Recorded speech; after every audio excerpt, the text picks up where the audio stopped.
This is the Ielts listening test. You will hear a number of different recordings, and you will have to answer questions on what you hear. There will be time for you to read the instructions and questions, and you will have a chance to check your work. All the recordings will be played once only. The test is in 4 parts. At the end of the test, you will be given 10 minutes to transfer your answers to the answer sheet.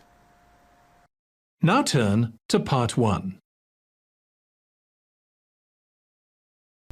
You will hear a conversation between Annetta and Charlotte, first-year university students, and Bill, who works for the Student Union Employment Service. First, you have some time to look at questions 1 to 5.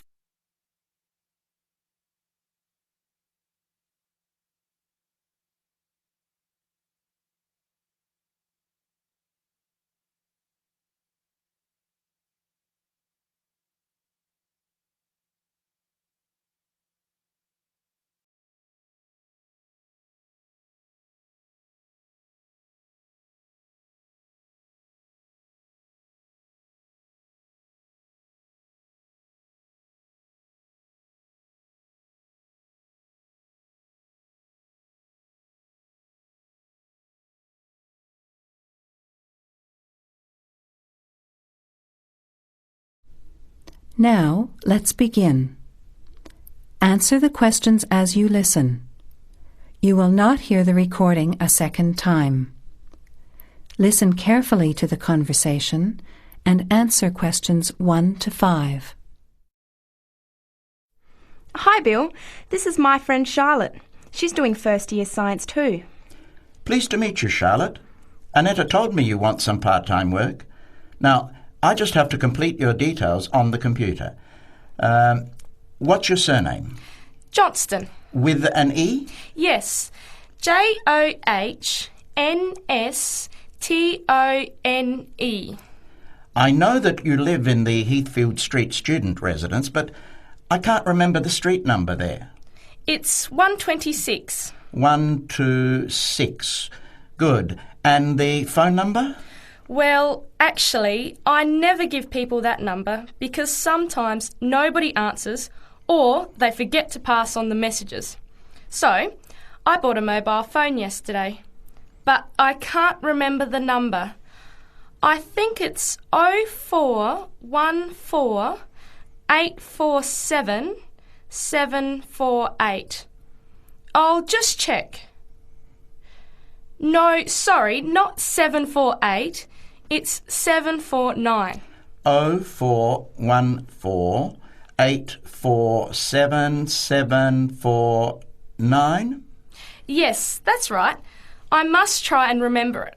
And what sort of work are you looking for? Well, anything really, I suppose, though it depends when it is. I'd rather work during the day, if that's possible. How many hours a week were you thinking of? Oh, I'm not sure. Maybe about 10. But I need to keep at least 2 days a week free for study. Do you have any work experience? Not much, though I used to help in my uncle's shop when I was at school. OK.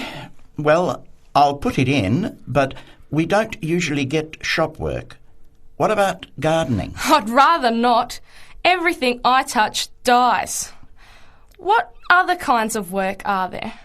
Well, there's a lot of demand for house cleaning, fast food preparation and kitchen work and pizza delivery if you've held a driving licence for 12 months. I'm not sure. Can I have a look at the vacancies while you talk to Annetta? You now have some time to look at questions 6 to 11. As you listen to the rest of the conversation, answer questions 6 to 11.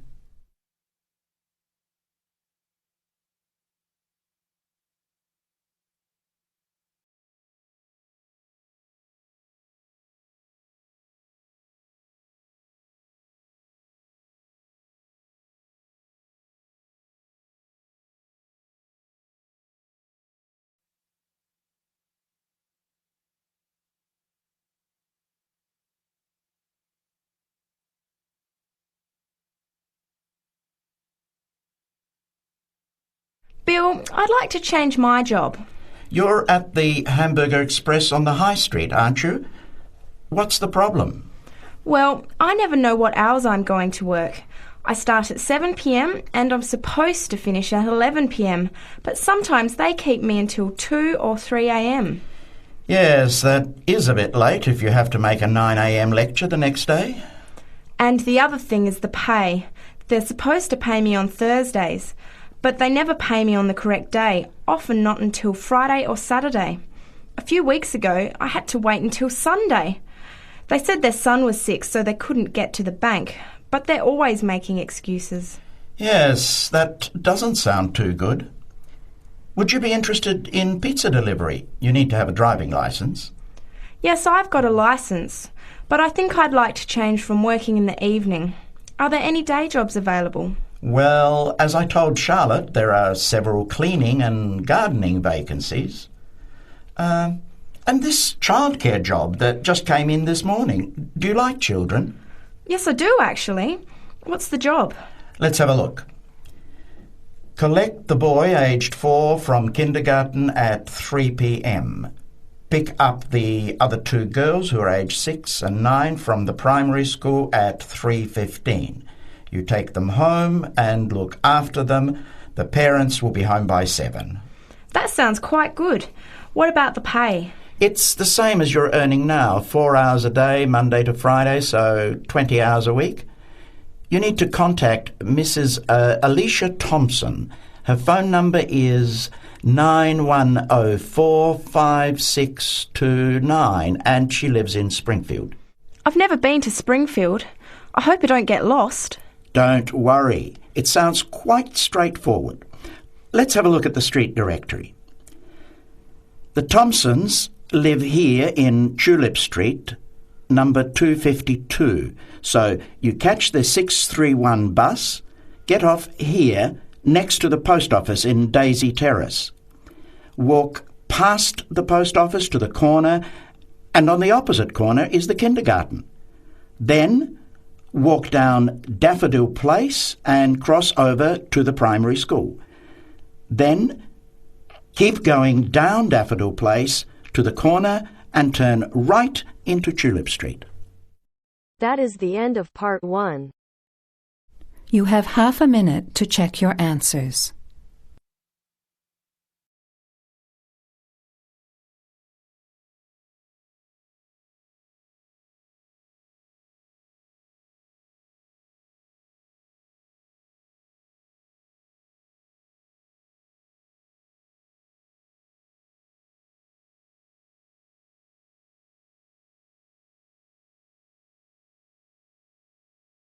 Now turns to part 2.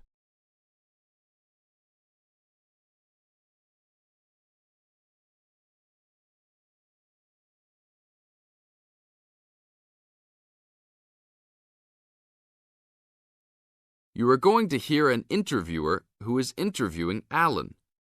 He made a great discovery of Mungo National Park. First look at questions 11 to 15.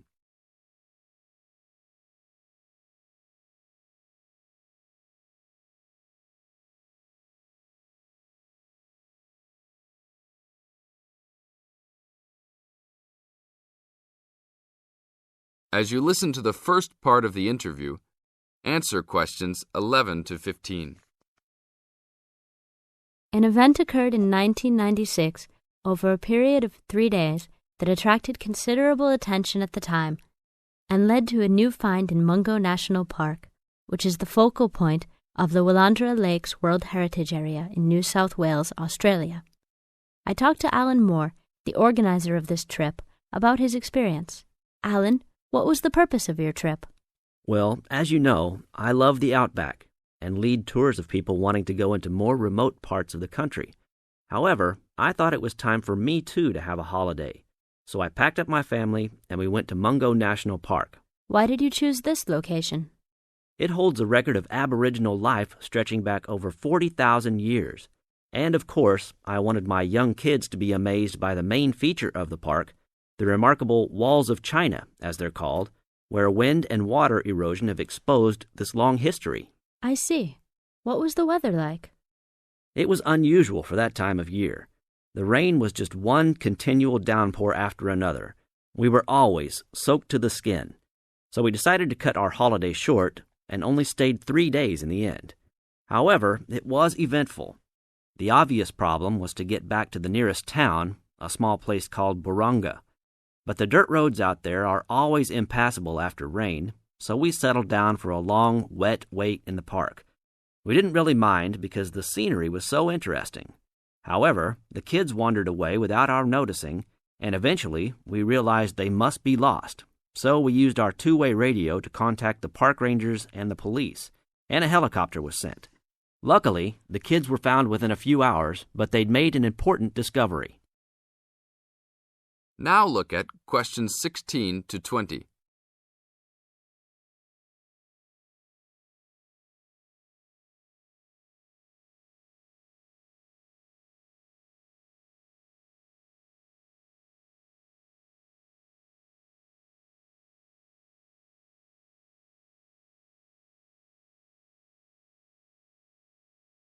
As the talk continues, answer questions 16 to 20. So, the trip was also eventful for another reason, wasn't it? Yes. They led us to some ancient Aboriginal art. The kids had taken shelter in a very small, low cave that was difficult to see from the outside. We were lucky to have another family camping in our location. When they heard us calling the kids, they immediately helped us search for them, and as the hours went by, they also provided us with much-needed support and encouragement. We really appreciated their help, and as we were already soaked through after looking for the kids for a couple of hours, they even made sure we had enough dry clothes to wear. The park ranger managed to get through to us to lead the search, and when the helicopter pilot notified us by two-way radio that he'd seen the children but was unable to land nearby, we were able to eventually find them very excited about what was in their little cave. And what did you think of their cave? Well, after squeezing in, I must say I was impressed, and managed to take a few photos of it before we left. There were many faint markings and dots on the wall. It was difficult to tell what they represented because they were so small, but people from the museum who have since visited there said the markings were similar to some other findings in the area, and later confirmed they were very old. Although it's now a protected site, the children like to call it their cave, and are allowed to visit it when a ranger can go with them. Thank you, Alan. If you go to Mungo National Park, you can see the entrance to the cave and some of Alan's photos at the ranger's station. Alan continues to lead tour groups in the outback, and if you want further information... That is the end of part 2. Now you have half a minute to check your answers.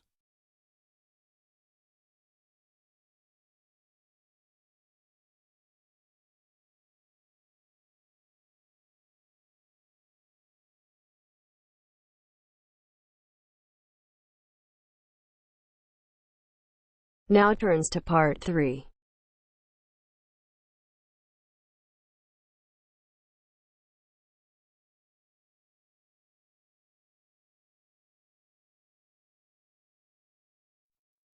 You will hear two business studies students discussing a presentation they'll do on an article on working effectively in groups.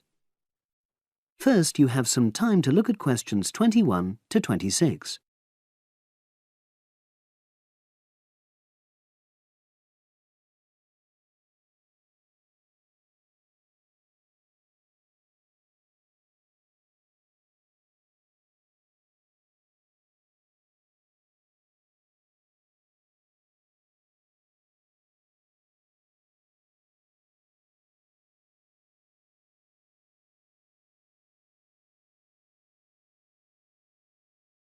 Now listen and answer questions 21 to 26. So, Brad, what did you think of the article on group work? Oh, hi, Helen. Yeah, it was pretty good, with helpful pieces of advice on how to make group work effective. I think we were lucky to be given such a straightforward text to present at the management skills seminar. Yeah. Actually, shall we discuss it now? Have you got time? Sure. It's only a 10-minute presentation, so we just need to explain and then give our views on the main points raised in the article. I'll jot down some notes. Right. So, there are 3 main sections. I suggest we start with listening. Yeah, effective listening in groups, because it's not something that's frequently covered on courses in our field. No, and we should say that in the presentation. Yeah, and also effective listening's pretty simple, you know. I don't think it's hard to learn. Well, people think it's easy, but in my experience, most of us tend to be very lazy listeners. Okay, I wouldn't argue with that.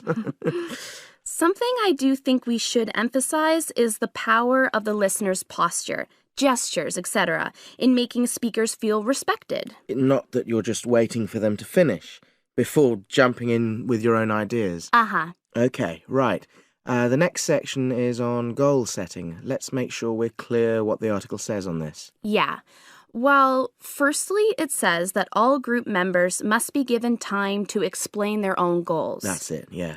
And then did it say that the whole group should agree on common goals? That's a bit too strong. It's more that everyone's agendas should be equally acceptable. But it does say that goals have to be realistic, you know. Achievable within a particular time? You've got it. That's really what the article's saying. There isn't really any point in having ideals if group members know they won't come to anything within a reasonable period. So, I think a summary covering those points will be enough for that part of the presentation, don't you? Yeah.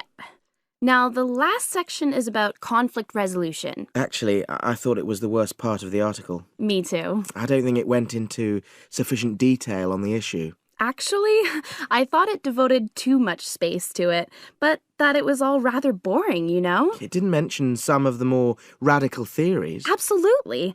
I found that really irritating. Right, and also I think it could have said more about conflict sometimes being healthy in groups. Absolutely. It just mentioned rather glibly about how we should avoid thinking of winners and losers, and that quick resolution of conflict is always desirable. Without explaining what these terms mean? Well, it gives quite detailed definitions, but doesn't develop a proper argument. Right. So, for the presentation, I think we just give some definitions and then explain what we felt were the weaknesses in the article's treatment of conflict resolution. Yeah, good. Now you have some time to look at questions 27 to 30.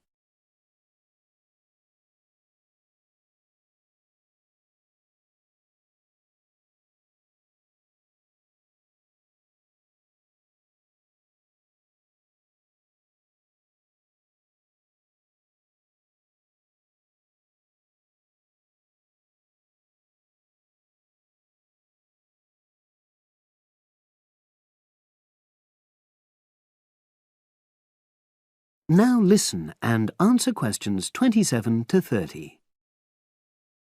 So, let's think about what we have to prepare for the actual presentation.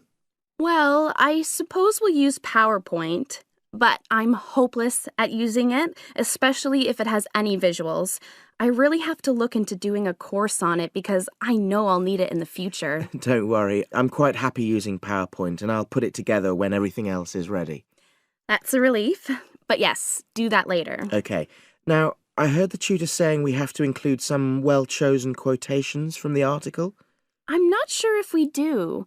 I'll email him to find out. No need. I can just have a look at the specs he gave us when he set the task. That'll be quicker. But the tutor definitely said we have to prepare a handout to go with the talk. I'm not really sure how we do that. Sarah did one last year. Who's she? She's doing the same option as me on marketing. I'll ask her advice on what to include. Great. So that just leaves the bibliography at the end. I suppose it'll mainly be articles. Yeah. So we'll just look on the web, and we can leave that till later. But we've been advised against that. Well, we could have a look through some journals in the library. I think we should start by looking through module handbooks. I think that'll give us some good leads. Yeah, you're probably right. So, that's all the topics. That is the end of part 3. You now have half a minute to check your answers.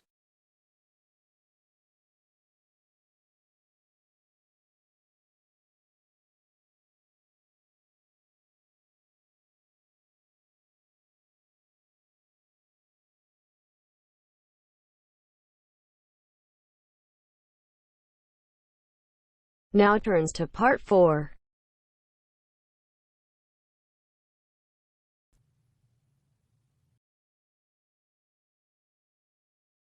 You'll hear a lecturer talking to students about sport in Ireland.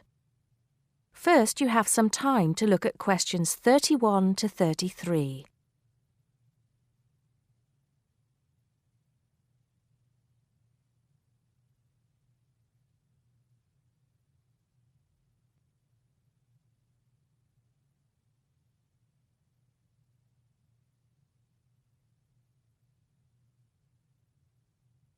Now listen carefully and answer questions 31 to 33. Now, today we're going to be finding out about the most popular sports in the Emerald Isle. That's Ireland, of course. Can you guess what they are? Well, there are these two lesser-played games, a form of rounders and Gaelic handball. But we'll start with one which is perhaps over 3,000 years old, arriving in Ireland with the Celts, some claim. That may be a slight exaggeration, but I consider it to be the fastest field game in the world, and it goes by the name of hurling. Well, that's what it's known as in the English-speaking world anyway. So, what do you have to do? You've got 15 players on a team, one of them the goalkeeper. Each one has a stick called a hurley. Here you are. I've brought mine along. Had it since I was at school.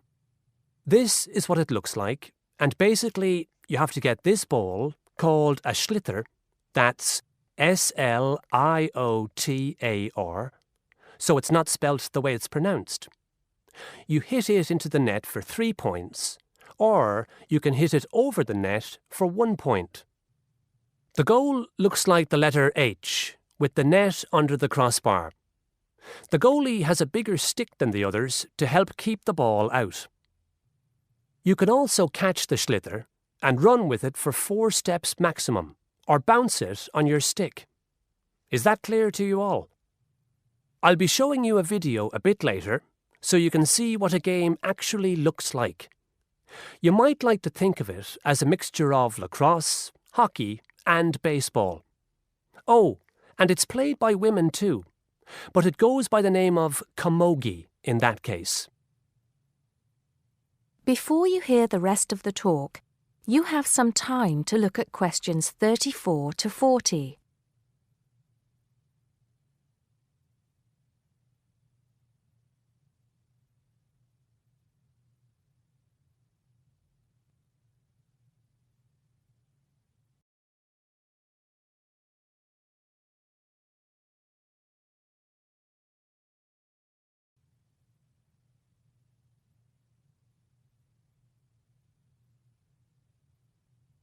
Now listen and answer questions 34 to 40. I'll give you a bit of the history, shall I now? Generally, the golden age of the game is considered to be the 18th century. But systematic rules were first agreed and drawn up at that great shrine of learning, Trinity College Dublin, in 1879, founding the Irish Hurling Union, closely followed just a few years later by the formation of the Gaelic Athletics Association. With greater organisation last century, the All-Ireland Hurling Championship got off to a flying start, and I'm proud to say that my own native city of Cork has won more than 20 titles over the years. But then, so have Kilkenny and Tipperary. Is it only played in Ireland? No. Well, it is the only country with a national team at the moment, but you may be surprised to discover there are hurling clubs in London, as well as in America and Argentina, to name just a few. The other game I'd like to take a little time to introduce you to is Gaelic Football, which is played on the same pitch as hurling with the same number of players, but there's no net. You just have to get the ball over your opponent's goalposts. And you can do that by kicking or punching the ball. However, you're not supposed to do that to the players, I might add. Imagine it as a combination of soccer and basketball. But in my opinion, it's a more exciting spectacle than either of those. Excuse my bias, if you will. It's also very popular with women. In fact, there are more women's teams than for any other sport. Whether despite or because of the physical contact involved, I wouldn't like to say. They do play a shorter game, 60 minutes, rather than the men's 70. So, let's have a look. If we can have the lights down, I'll see if I can get this technology to work. That is the end of part 4. You now have half a minute to check your answers.